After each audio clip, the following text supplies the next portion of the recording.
It was supposed to be just another zoo visit. Warm sun, noisy crowds, strollers packed with snacks. But in the gorilla enclosure, Amara didn't move. She sat in the farthest corner, curled in on herself, staring at the floor like she was waiting for something. Keepers watched from a distance, whispering updates into radios. She hasn't eaten, won't respond. It's been weeks. Most visitors passed her by, but one boy stopped, pressed his hand to the glass, and that's when everything changed. For weeks, Amara hadn't reacted to anything. Not the keepers, not the other gorillas, not the endless line of visitors tapping the glass and calling her name. She hasn't been the same since she lost the baby. One keeper murmurs, watching helplessly from behind the railing. I think she's giving up. It's been 3 months. 3 months since the infant stopped breathing in the middle of the night. 3 months since Amara's anguished cries echoed through the enclosure, her arms wrapped tightly around the lifeless body she refused to release. Eventually, the staff stepped in, but something in Amara never returned. She stopped howling, stopped eating, until today. A group of schoolchildren crowds near the enclosure, chattering loudly, jostling for space.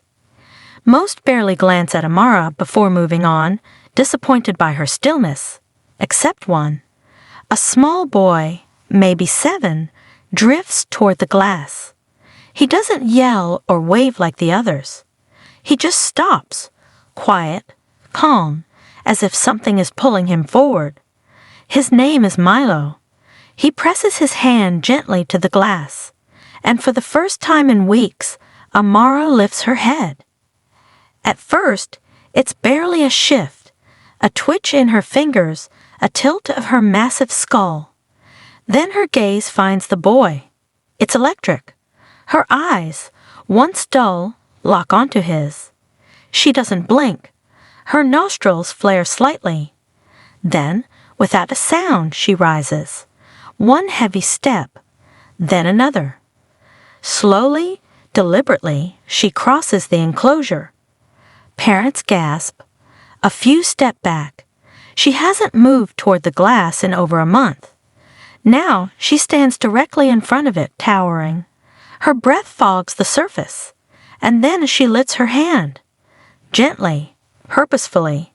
She presses it against the glass, palm to palm with the boy. Milo doesn't flinch. Onlookers freeze. Some smile. Others frown, confused. The moment feels almost sacred. A zookeeper radios in. Amara just approached a visitor. First interaction in 31 days. Another keeper watches, eyes narrowing. That boy? Something about him feels familiar. But no one, not yet, knows what's really happening. No one knows that this is not the first time Amara has seen that face, and it will change everything.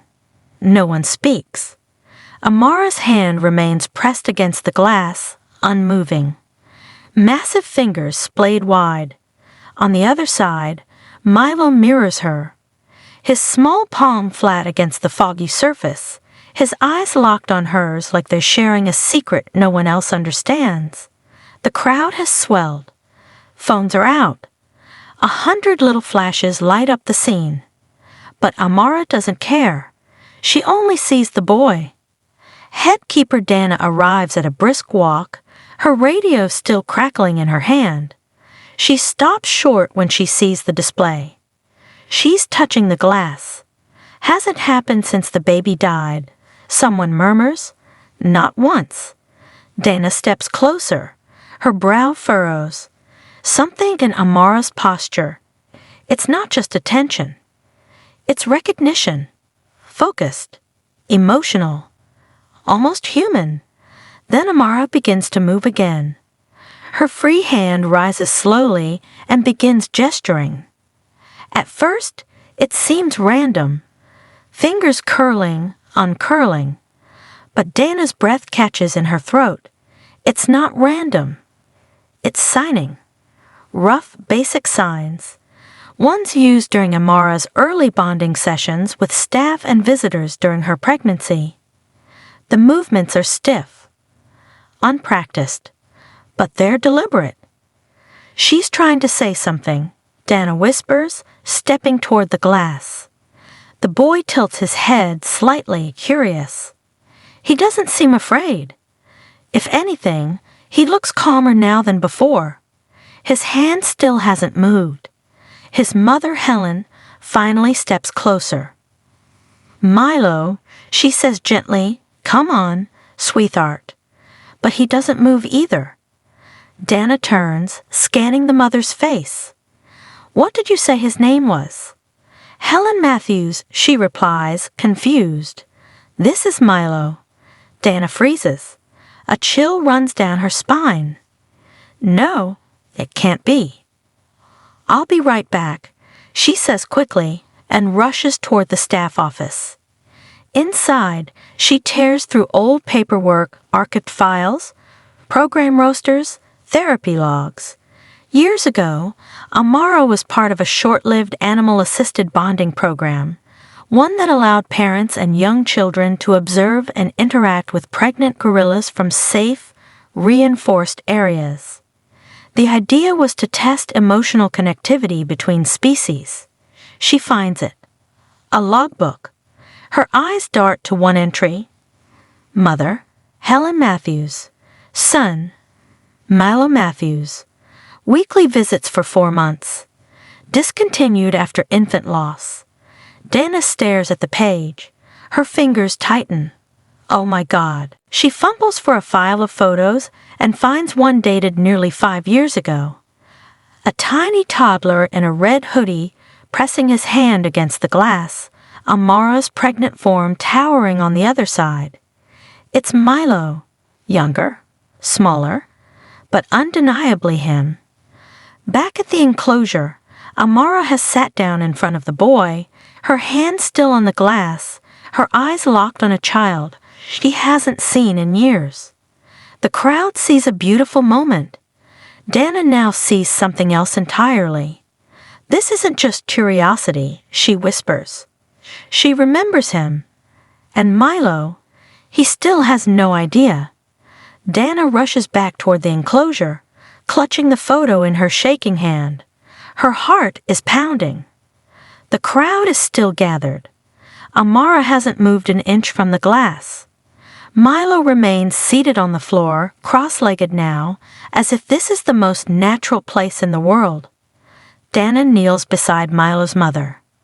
"Do you remember coming here years ago?" she asks softly. Helen hesitates.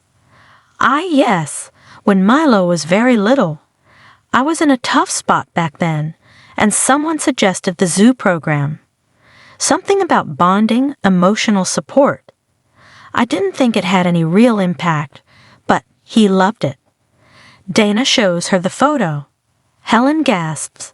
That's us." Milo leans in, his brows furrowed as he studies the toddler in the photo. "That's me," he whispers. Dana nods. "Amara was pregnant then. She responded to you more than anyone else in the program. You used to sit here, just like this, every week." He tilts his head. "I don't remember," he says honestly. But Amara does. The gorilla shifts suddenly, gently, but with purpose. She lowers herself further, almost belly to the ground, and begins tapping the glass in a slow, rhythmic pattern. 3 taps, a pause, then 2. It's a beat. A game. A memory. Milo blinks. He doesn't know how, but his fingers begin to mirror the pattern. Tap, tap, tap, pause, tap, tap. Amara's lips part slightly. She exhales a soft, guttural rumble, a sound no one's heard from her in months. Dana watches, stunned. "It's their pattern," she whispers. She used to play that game with him before she gave birth. He would do the taps, and she'd mimic him. Milo looks up at Dana, eyes wide. "Did she miss me?" Dana swallows. I think she never forgot you. The murmurs in the crowd shift, less spectacle, more reverence. Some wipe away tears. A father pulls his daughter a little closer. Then Amara does something unexpected. She begins to sway, slow, side to side, like rocking a baby. Her massive arms curve inward, holding nothing. But not really nothing. Milo watches her silently. His head lowers, a flicker of something unnameable crossing his face. He whispers, "She's pretending I'm her baby." No one corrects him, because he might be right. The zoo staff exchange glances. This isn't just interaction. It's grief resurfacing. It's memory. It's something sacred. Helen kneels beside her son, her hand hovering near his shoulder. "Sweetheart," she whispers, unsure what to say. But Milo speaks first. "It's okay, Amara," he says softly. "I'm here now," and somehow that's enough. The silverback grunts low, lays her arm along the ground, and rests her head on it, still facing the boy. For the first time in 3 months, Amara closes her eyes, not in sorrow, but in peace. Morning turns into midday, but Amara doesn't move from the glass. Neither does Milo. They sit across from one another, the crowd thinning, the novelty replaced by something weightier. Zookeepers have cordoned off the area. There are no jokes now. No selfies, just silence, and the soft, constant thump of Milo's fingers tapping against the glass. Dana stands nearby, watching it all unfold. "She's calm," she says into her radio. No signs of agitation. Vital signs look normal. Appetite's back. Then why does it feel so unstable? Her assistant replies, "Because everyone's thinking it, even if no one dares say it aloud. What if this ends? What happens when the boy goes home?" Inside the enclosure, Amara begins gathering objects, leaves, a piece of cloth, the broken remains of an old enrichment toy. She stacks them carefully near the glass.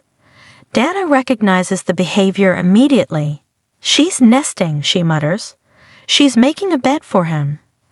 Helen, watching from a bench nearby, presses her hands over her mouth. Milo speaks up. Can I give her something?" Dana pauses, then nods. The boy reaches into his backpack and pulls out a small stuffed animal. Frayed but clearly loved, a soft elephant with one ear half torn. He presses it gently against the glass. Amara freezes. Her eyes lock onto the toy. Then slowly, cautiously, she lifts a hand and mirrors the gesture.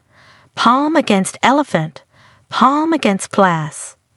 A soft exhale leaves her throat. Then she takes her old cloth and folds it over the toy's reflection like a blanket. Dana turns to Helen. She's parenting. She's gone full maternal. And I think she believes he's come back to her. Helen's voice is quiet. And if he leaves again, Dana doesn't answer. Back at the administration office, staff debate. Is this healthy? Is this dangerous? What if Amara regresses when Milo inevitably stops visiting? What if this surrogate bond spirals into fixation, or worse? But Dana pushes back. She's healing, slowly, gently. This boy, he's the key. A plan is set in motion. Monitored weekly visits under strict supervision, not just for Amara's sake, but for Milo's too. Because since reconnecting with her, something has changed in him. He's sleeping better, eating more, talking more. Helen notices it. She hasn't seen this spark in her son since before she stopped bringing him to the zoo all those years ago. The next week, Milo returns. Amara is already waiting at the glass. This time, he brings a drawing.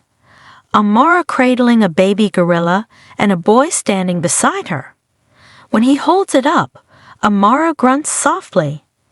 Then, with aching tenderness, she leans forward and presses her forehead to the glass. Milo does the same. And for a moment there are no keepers, no enclosures, no years lost in between.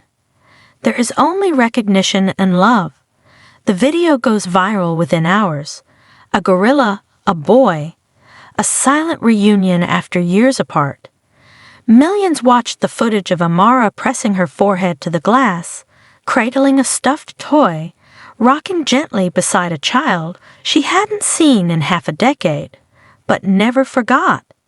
News fans crowd the zoo entrance. Reporters beg for interviews. Some call it proof of animal memory. Others say it's emotional projection. But the people who were there, they know.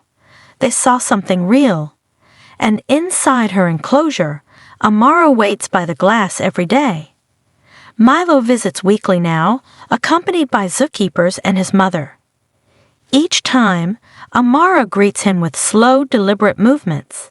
No pacing, no grief shriek, just the steady rhythm of a mother who's found her purpose again. Dana, watching from a distance, sees what no data sheet can explain.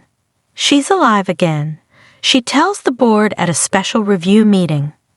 Not just surviving, living. The board approves additional funding for enrichment therapy, even a potential expansion to the human-animal emotional bonding program. Still, Dana hesitates.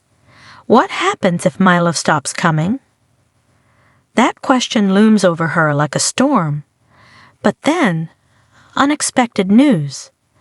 Milo has begun to ask questions about that time in his life, about the program, about why they stopped coming. And Helen at last tells him the truth. "We lost someone too," she says gently, showing him an old photo. A man smiling, arms around baby Milo. "Your father. When he died, I didn't know how to face anything, including this place." Milo listens, quiet, processing. "She was the only thing that calmed you," she adds softly. "You used to call her Big Mama." He doesn't remember that name. But when he says it aloud at the enclosure, Amara lets out a sound, deep and low, almost like a sigh. Somehow she does, and then something new begins. Milo starts drawing her, dozens of sketches. Amara with him. Amara with her baby. Amara watching the world through the glass. Dana collects them quietly, taping them inside the staff office. He's her closure, she says to herself. But maybe she's his too. One cloudy afternoon, Milo places his last drawing on the glass. It's of her, standing strong, holding hands with a smaller gorilla beside her. A baby. Dana steps in, kneels beside him. "We found one," she says. Milo looks up. A baby gorilla? Orphaned? Young, scared. "We think she's ready." The day the baby arrives, the zoo staff holds their breath. The crate opens. Amara watches from a distance, slow, cautious. The infant steps forward, wobbly, wide-eyed, alone. Then Amara moves, not fast, not hesitant, just sure. She walks to the baby and sits. The infant presses against her leg, and for the first time since losing her own child, Amara wraps her arms around another. Outside, Milo watches with quiet tears. He doesn't press his hand to the glass this time. He just whispers, "You don't have to miss me anymore." What would you do if a gorilla remembered your face after all those years? Amara's story reminds us that grief runs deep, but so does love, across species, across silence, even across time.